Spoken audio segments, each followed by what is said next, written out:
and we can get started on the topic of introduction to aquaponics.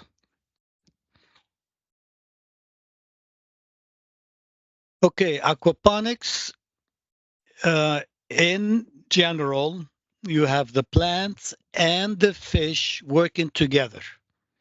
The fish makes the ammonia, which will become converted to nitrate by the bacteria. The plants take up the nitrate and then clean, and by clean, between quotes, it's not clean like drinking water quality, but clean water returns to the fish. Okay, so what is the difference between the two? Let me tell you that if you want to start, I advise you to start as hydroponic. As much as I love aquaponic, it's still you're trying to learn both about plants and fish, and they don't like the same conditions, so you have to find the balance. And if one dies, the other one suffers. So start with hydroponic for a year, learn everything that goes wrong, learn everything about growing plants, then add the fish. This way, in the year number 2, you can focus on the fish, learning what needs. What's the difference between the two? A hydroponic, you use a nutrient fertilizer, nutrient solution, whereas an aquaponic, you're also using the fertilizer, but it's more accurately created by from the fish waste and the microbial activity on that fish waste.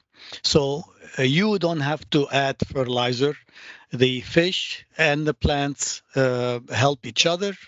And the advantage of aquaponic is that you also have a source of protein from the fish that you eat if you're growing the right species.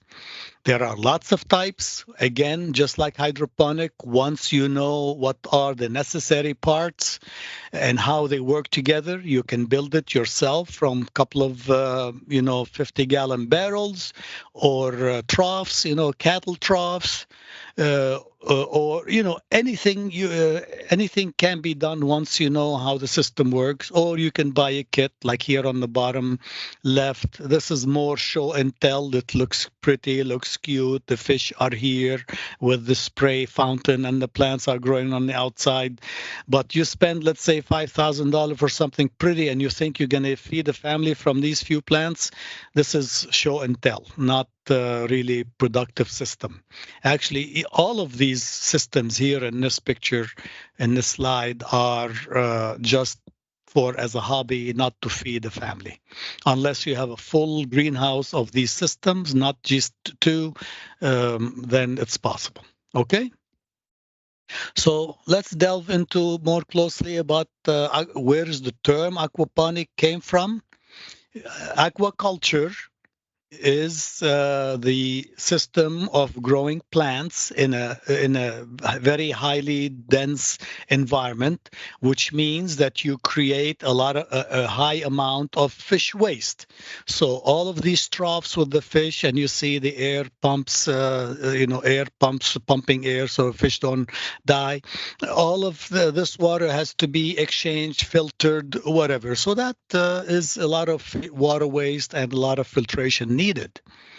Hydroponic, on the other hand, you're growing the plants in a soilless environment, perlite, coconut coir, this, that, water, nutrient solution. But you need this chemical fertilizer, which are becoming more and more expensive. So if you take the word aqua from aquaculture and ponics from hydroponics, you mix it, you put them together. That's how the term aquaponics came to be.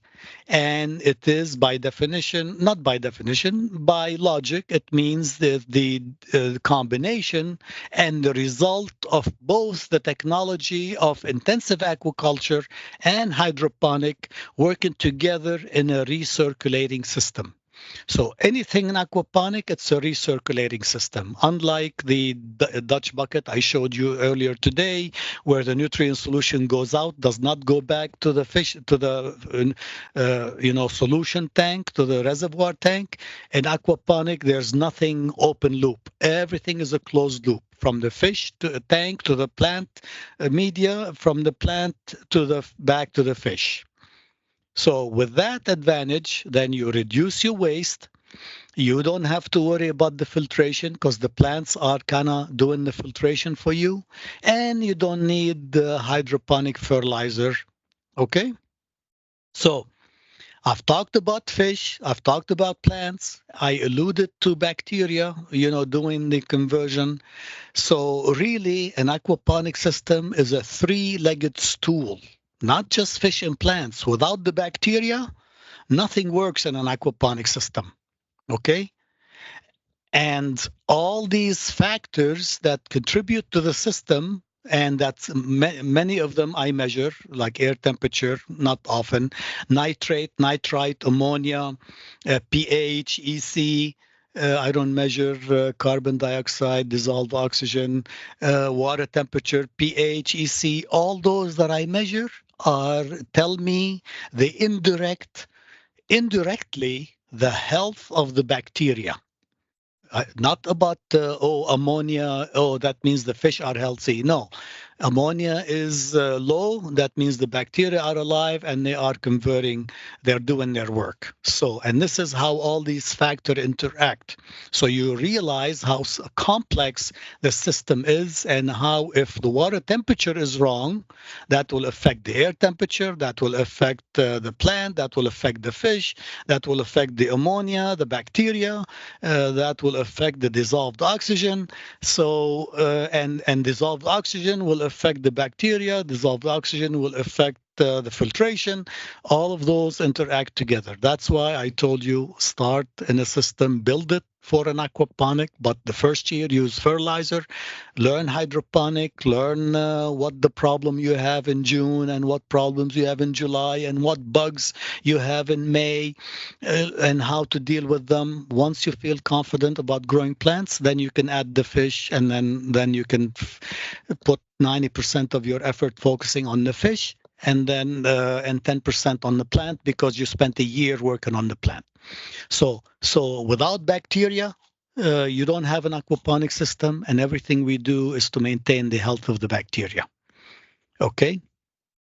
This is a schematic system of a true aquaponic system, like a commercial grade. And if you want to build one, there are some things that you should follow. Notice there are two fish tanks. So even as a hobbyist, try to have a system that has two fish tanks. This way, if these are adult and you want to harvest them, you have younger fish here instead of one fish tank, and you harvest all the fish, and now you don't have any fish at all to make food to feed the plants. And if some are have a skin disease and these are sick, at least these are healthy, and you don't lose all the fish that are in one tank. You have filtration, solid filtration, couple of filtration. You have the plant media, and you have a sump pump. So the sump tank with a sump pump to pump the water back to these fish tanks. So really the water flow is all by gravity from fish tank to the filtration to the filtration to the degassing tank to the grow beds. Let's say the water goes down this way and then comes back, goes this way, to all the way to the sump tank, all that by gravity. Then the water pump is only needed here from the sump pump to pump it back up to to here, like drop here and drop here. Okay. So again, once you know what are the parts, this part, the aquaculture component here, that can be in your greenhouse or in your garage or in the patio, under the cover of the patio, whereas these can be 10 feet away, 20 feet away, or of course connected with piping and all that, where there's more light. I know people that have this aquaculture system in a shipping container. The fish don't need light. They can live all their life without seeing, just turn on the light, go inside to feed them. And this way, the greenhouse, the prime real estate that's making you money with the plants, is all occupied by plants. You're not wasting a third of the greenhouse space on fish. That doesn't really generate you a lot of money. Okay. So this is again, let's say, a schematic system of aquaponic system with four fish tanks. And let me show you how the water flow is. Here are the fish tank. The water goes into the clarifier, or a like solid waste filter. And like these two go to here and these go to here. So there's duplication, not one for the four tanks, one for each two tank. And then from the clarifier, you go to another filter, which takes out the smaller solid waste, or floating solids that that one does not catch. And then the water goes into the degassing tank. That is really an extra tank that you just pump. You put an air pump in it to pump out the chlorine, the chloramine, any CO2, anything that's there. In some smaller system, that's not necessary because you have air pump here for the fish. And that seems to do the work. But for a larger system, would be nice to have a degassing tank to clear out the extra gases, especially when you're working with city water that has chlorine and chloramine. And then the water goes from here into these grow beds. Of course, it doesn't flow down all of them. It flows down one, or in this case, down three, and then goes down back the other three. You don't want to all of them like you definitely, you don't want it to go down one, back, and then down and back and down back. That's too much distance between the beginning and the end, and there's probably very little nutrient by the time it reaches the end of the six grow bed. So down three, back on three, and from there the water goes, joins together and goes to the sump tank, which is the lowest point with the water pump. And from there you pump it into the four fish tanks. Okay, this is a brief description. Think about it, see how you want to do something like that. Even as a small system, get two fish tank. Trust me, you reduce the risk. With one tank, does it mean you will have death? No, I have three systems and each one is one tank, but this is for research and I'm paying attention daily. Most homeowners, they don't pay attention daily and take this measure and that measurement. So just to reduce the risk of failure, two tanks will be better than one tank, four tanks better than two, etc. So what types of aquaponic system? Anything you learned about the hydroponic system can be adapted to an aquaponic system. Okay? Instead of that fertilizer reservoir, you replace it with a fish reservoirs and all the filtration, and then the plant production is the same. So you can have NFT, you can have deep water culture, you can have the deep flow technique. Anything will work fine. Okay. However, if I hope you remember that in hydroponic, I told you the NFT, those channels are the most popular for hydroponic. In aquaponics, the most popular one is the deep water culture, that big reservoir that's 1 foot deep and multiple of four, because the boards are 2 by 4, or multiple of two. So you can have 6 feet if you put the boards lengthwise and then three of them next to each other. Okay. And why? Because this is the most practical with the least things that can break or move, because it's a static tank and the water comes in from one end and goes out from the other end by gravity. Okay. And here's the foam board. And this is the foam board vertically, showing you the red leaf lettuce on here and their roots on here. Now, I remember telling you that the ivory color roots are ideal in hydroponic. Here, these are healthy and alive, but they're a little bit brown. So you think they are diseased? They're not diseased. This is fish waste that's accumulated on the roots. So they are healthy. They're fine. It's just that this picture tells me that the filtration system is not the best. We should do better on the filtration system. But you see, in aquaponic, you can grow lettuce, you can grow not root crop, rutabaga, you can grow cucumber, anything the same. Of course, economically or practically, you may not want to grow a tomato because that 2x4 board you can put two tomato plants. How many hundreds of pounds of tomato are you going to produce to make it worthwhile, the space that you are using? Whereas that one 2x4 board that has 28 cells, and you can harvest leafy greens every 30 35 days, you can imagine you can feed yourself and others a lot more with that same floorboard. Okay, so this picture is from the University of Virgin Island. So if you're reading about aquaponic, if you come into the term UVI, that is University of Virgin Island. This is where Dr. Ricosi started the concept of aquaponic because they were very famous on fish research. So they said, hey, why don't we add plants? So here are the fish tanks and the filtration, all this, and here are the foam boards with the plants.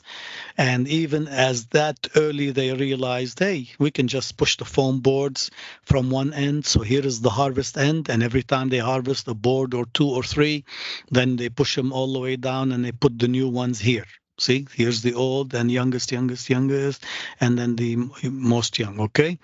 Of course, now we found that we don't need an alleyway. All of these can be touching each other, or one whole trough instead of individual, and they will work just as fine. There are lots of companies that realize the potential of aquaponic as a hobby and how many people love to spend money on on buying a ready-to-use system, like a turnkey system. Nelson and Pade. So here are the fish tank and filtration and everything, and the 4x6, two of them, media bed, everything. You with the instruction how to build it and work it. This is an old price. They're probably like 5,000 nowadays. Okay, so and here's another system by Crop King. And this is more than, I think last time I checked, there's like 3,900. But again, this is the fish tank, the filtration, the media bed, and all that. So there are lots of ways that you can grow, whether buy one. And I like this tank because it has a window so you can see the fish swimming around. Kids love that. Or you can build it your own once you know what are the parts necessary, and you'll build it. Now, please, please, please, this can be any tank. You can get an IBC tote and prepare it, clean it, and that could be your fish tank. This can be anything that you build. Anything can be what do you call it? Built your own, except for the filtration. Buy a good quality filter instead of build your own filter, and then you can guarantee your system will work fine. Spend the extra money on buying a good filter, and everything else you can build your own. I've done it both ways, and a good filter works well and doesn't break. Okay, so here I mentioned nutrient film technique. So here are PVC channels, PVC pipes that were cut, and you're growing lettuce, but instead of connected to a fertilizer tank, they are connected to a fish tank and the filtration and all this. And we've seen this before. So here are the components, okay, key elements. Once you know what you need and what you necessary and what they do, then you can build them and customize them any way you like. You need the fish tanks, you need the solid remover, the clarifier, you need the filter tank. Sometimes you don't need a clarifier; only a filter tank is necessary. You don't need both if you have a small system. Degassing tank that you can skip unless your water quality is really high in chlorine, chloramine, or whatever, or you don't have such a large system. Water pump, air pump, grow beds, all that. So study this carefully and then and email me if you have any specific questions. Now, electricity is 24 hours a day. This is the only system where there's no timer. In hydroponic, I told you some of them are timer on off. This is the only system where the water electricity is running all the time. The water pump and the air pump are running all the time. Okay, so get a backup generator because it happened to me and it will happen to you. You will have a power outage in a July storm, and then the fish, you go next morning and the fish are dead. Okay, so get a water pump, a backup water pump. This way, if that pump dies, in 5 minutes you can replace it and put the new water pump instead of order on Amazon and delivered in 2 days and 10 minutes. You can't afford that. Or God forbid the air blower dies and you cannot wait 2 days. The fish will be dead. Okay, so backup, backup, backup. That's why a lot of people who are hobbyists in aquaponic fail miserably because they forget this slide. So get a good commercial quality filter, and a brand name is AST. AST is a good company. It makes from the small to the largest bead filter. Get one, install it. So AST filter, bead filter, and backup water pump, backup air blower, backup generator. Those four things will triple your chances of success at the get-go. Okay? So I mentioned the bacteria. Let's talk more about bacteria and their role. So here are the three-legged stool, your fish, your bacteria, and your plants. How do they work and what do we call the aquaponic nitrogen cycle? The fish produce ammonia by their fish waste, by their pee, and from the breathing waste. So if you don't clear that fish tank, you don't have filtered the ammonia that the fish is producing, if it reaches a high level, it will kill them. It will kill the fish. That's why filtration in an aquarium is very important to take care of that ammonia out. In an aquaponic system, we are lucky that there's a bacteria called Nitrosomonas that will convert ammonia to nitrite, and then another bacteria called Nitrobacter that convert nitrite to nitrate, and that is what the plant use. The plant does not take ammonia or nitrite and use it immediately. They may pick up some nitrite, but then they have to convert it in their roots, but they will pick up nitrate readily. And if, in case you remember your high school chemistry, when you have a linear reaction from one to the second element to the third element, if you take out nitrate, the chemical reaction will continue to go forward as long as you're taking out that last product being produced. Okay? So okay, let me continue first by saying the plants taking out the nitrate will return cleaner water because that water has less ammonia, less nitrite, and less nitrate, and that water goes back to the fish tank, and those fish are happy. Okay, so what happens if one of these two bacteria are not healthy or die for some reason? If Nitrosomonas is dead, what you're gonna see? Higher level of ammonia, okay, like 2-3 parts per million, and then your fish start dying. If ammonia is low but nitrite is high, well, Nitrosomonas is alive, but Nitrobacter is dead because it's not converting nitrite to nitrate, and then you start accumulating nitrite. Nitrite is not less toxic than ammonia to the fish, but when this accumulates, and then eventually the fish will die. So I told you I measure in my water quality test, I measure pH, EC, ammonia, nitrite, nitrate, those five minimum the measurements that I take, all of them tell me the health of the two bacteria, Nitrosomonas and Nitrobacter. Okay, so um, this is the net cups, and this is Grodan. Alluded to that. In the old days, before they started making the foam board that are pre-molded with the square holes pre-molded, uh, uh, we used to use net cups and filled with media. Then we started using Grodan, which is rock wool that we put in the net cups.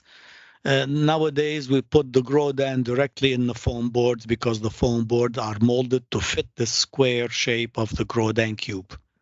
Okay, so what can you grow? You can grow everything that you see here, from the smallest leafy green lettuce and herbs and all that to the medium-sized plants, longer-term crops to the fruiting vegetable, cucumber, tomato, anything you like. I have seen people that have a dwarf peach tree in their media bed in an aquaponic system, but it's filled with media instead of water like you see here. Okay, so this is a foam board with lettuce. So you see the lettuce and the beautiful ivory color with no brown color telling you that the solid waste are accumulating on the roots. So this tells you that this operation is cleaner. They have better filtration. The roots are just as healthy. Look at the root system of the lettuce. It's small compared at the root system of a kale that as tall as a person. This red and yellow is the roots of Swiss chard. You probably didn't know that the red Swiss chard also had red roots and the yellow Swiss chard had yellow roots. You don't see that in the soil, but it's beautiful when you see it in aquaponic system. When do you put the plants? All of these plants started as this little seedling that has a tiny little hair. Because the minute that root hair and the bottom of that cube touches the water, that's all it takes for the root to start growing and go from this size to this size, or from this size to this size. But but if you have any water type aquaponic like you see here or here, you definitely need air in that grow bed where the plants are. How long does it take us to grow a cycle? Just like a hydroponic, let's say we seeded them, we transplanted them into the grow bed on July 8th. In 20 days later, they are ready to harvest. So 20 days in the system plus about 10 to 14 days in the germination table. So about 30 to 34 days from seed to table. Okay. So look at this foam board. You see how dense they are? This is definitely more than 28 cells. I mean, these are about 120 cells per 2 by 4 foam boards because this is the germination part where they are still small seedlings. And then you move them from here to the foam boards with the bigger plant spacing, so they can what we call grow out stage, like to go from seedling to the final harvest stage, what we call grow out stage, not the germination and the seedling stage that you see here. That's why these are very crowded. Okay, so in aquaponic we don't have many pesticides available for us because they may kill the bugs, but they may also kill the fish. But BT, which kill the worms, I've used it. It's safe. You spray all the BT you want. If you have worms or some larvae or something eating on your plants, it's not going to affect your fish. I've even used BT discs, that you drop in the water tank so that it kills the mosquito larvae. It works great. BT is safe, but there's not a lot of options available. So yes, it's organic. You're not using pesticide, but at the same time, it's a disadvantage because if you have any disease or any infestation of bugs or insects, what can you do? Okay. Electrical cost is higher because you have the water pump and electrical and the air pump running all the time. And you need a little bit more technical knowledge at the beginning because you need to learn about everything about the fish and about the plants, not just about the plants only like you would in hydroponic. This is a system I built a while back when I was in East Texas. It consisted of 2 fish tanks and 4 filtration, from one to the other, and then a 4 by 20 trough for production of the plants, and the water came back. So this is the pump here. I did not have the pump below ground because this was lowest point. The water reached that water pump, and I just needed a pump big enough to lift the water 3 feet to reach that first tank. So so the water enters here from the pump, and by gravity from tank 1 to tank 2 to the clarifier to the second filter. These are homemade filter to tank 1 to the, let's say, degassing tank 1, degassing tank 2 to the media bed, and all the way by gravity to here where the water pump is here, and then the water pump actively pumping it up to here. Okay, so again, once you know the parts and how they work, you can say, hey, I don't have to dig a hole in the ground to put the pump, as long as that pump is enough to suck the water and lift it up big enough, then it can be on the soil level. All right, so let's switch gears and talk about priming the system. What do I mean by priming the system? I mentioned bacteria converting ammonia to nitrite to nitrate. Okay, so let's say you want to start a new aquaponic system. You put fish, you start feeding the fish. Nature does its own thing. The fish start peeing, they start breathing, releasing ammonia. They start the bacteria that are in the fish and in the water start converting ammonia to nitrite to nitrate. You come back after you measure 2 or 3 times a week. After 2 or 3 months, you see that the nitrate level is about 40 parts per million. You start putting plants. You cannot put fish and plants immediately because that water has zero nitrate. Okay, you can't grow plants. So there's a lag between putting the fish and priming the system and then putting the plants. I found a trick that you can speed up the system. You don't put fish at all and you don't put plants. You have the system, just water and running, pumps and air pump and water pump running. You put clear ammonia. Remember, ammonia is made by the fish. I'm adding artificial fish, artificial ammonia. And you add artificial bacteria, the safe start that has the bacteria that will convert ammonia to nitrite to nitrate. You add that, your system will smell like bleach. Will it smells, but the bacteria will slowly start converting ammonia to nitrate. Instead of adding fish and then wait 3 months for that ammonia nitrate level to reach about 40 parts per million, you can reach 40 parts per million in about 3 to 4 weeks. Once by then, your system does not smell like ammonia. You can add fish. They're not gonna die because you have ammonia. You can measure the ammonia level. You see it's very low. Then you can add your fish and then add your plants. And that's what I mean by priming the system. Speed up the process to start growing plants by adding artificial ammonia and artificial bacteria. So here is in East Texas, the water had iron content. So when we filled the system, the water was, brownish in color. But after a while, you see these white circles developing, and that is the bacterial colonies that accumulated the iron around them, and they made clear spots. And you see here is the air stone, and I had in that 20-foot long, I had 5 air stone on this side and 5 air stone on this side. So in a 4 by 20 trough, I had a total of 10 air stones pumping air to make sure no area will have a dead spot with low oxygen level.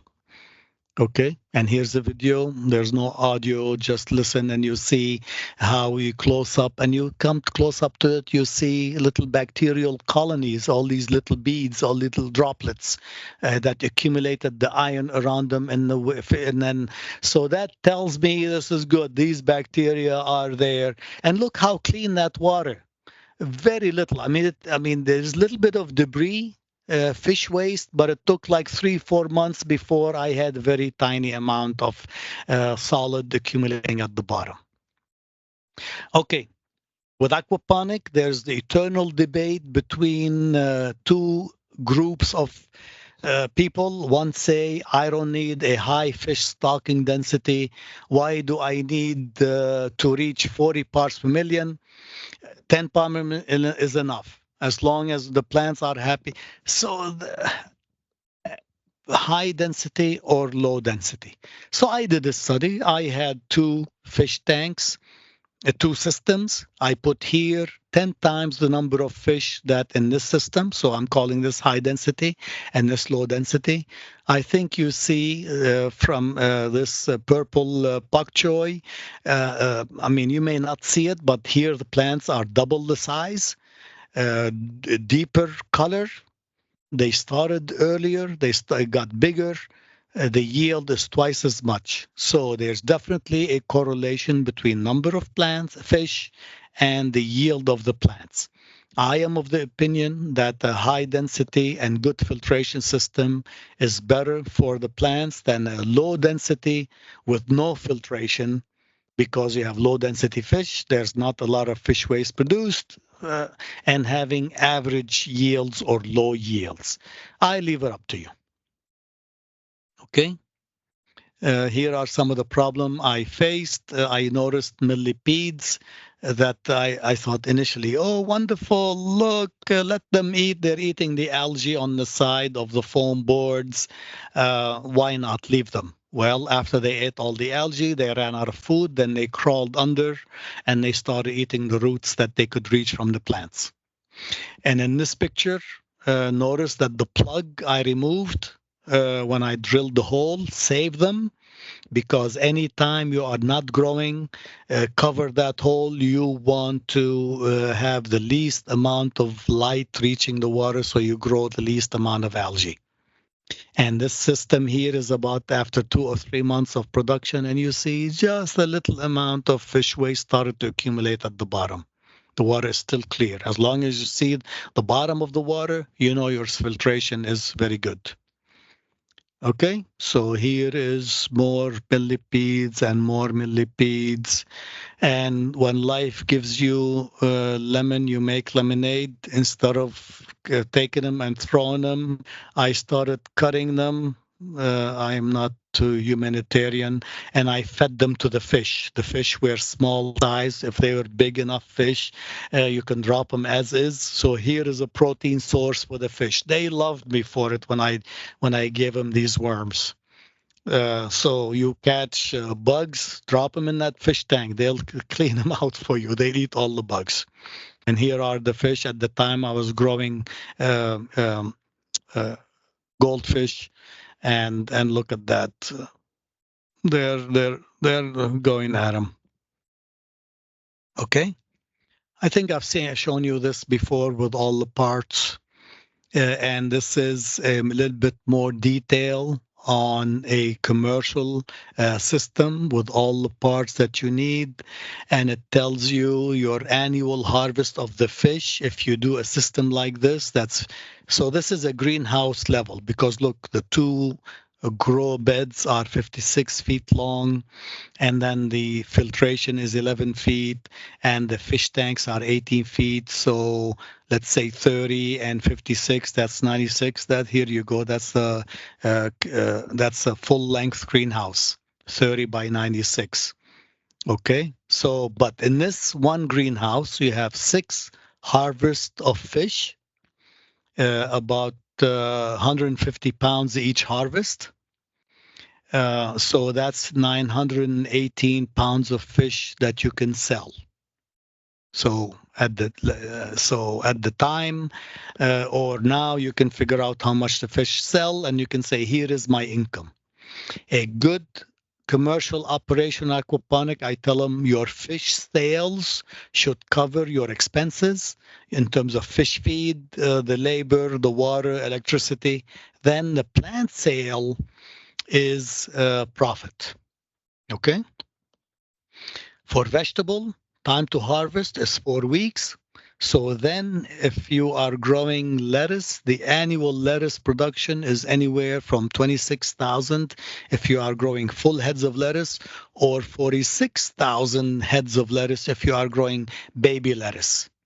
So you can do the math, how much I'm selling and how much I'm getting for this, for that, and all my expenses. So this slide, if you want to be commercial, this slide between these numbers should tell you about potential revenue. But the bottom line, I can tell you from my experience and working with growers and seeing the grower that has one greenhouse and another one grower that has two greenhouses from day one. The person with two greenhouses started to make in profit, like breaking even a lot earlier than the person who had one greenhouse, one system. Of course, this is economics of scale. Anybody tells you that if you have a half acre of soybean versus 10 acre of soybean, you make more money and you cover your expenses and you start being in the black, like not in all money faster if you have more acreage to begin with. Same thing here. Um, as a hobbyist, you don't need licenses, but if you ever think you want to start selling even the plants, even the fish at the farmers market, then you need to know that you need aquaculture license, you need exotic species license permit, you need wastewater discharge permit from TCEQ, and you need a flood zone declaration. You need all these cleared before you start selling anything at the market. Okay, so in conclusion, expect 6 months of failure and successes before your system is stable between the fish and the plant, and the bacteria are stable, and you don't see dramatic changes in pH and EC from 1 week to another. Expect 1 year before you learned how to deal with all the situation, this bug, this aphid, this white fly, this high water temperature, you know, all of those problems. I recommend you measure your water quality, meaning your ammonia, nitrate, pH, and EC in the first 3 months, every 3 to 5 days. Then it can become once every week or 10 days.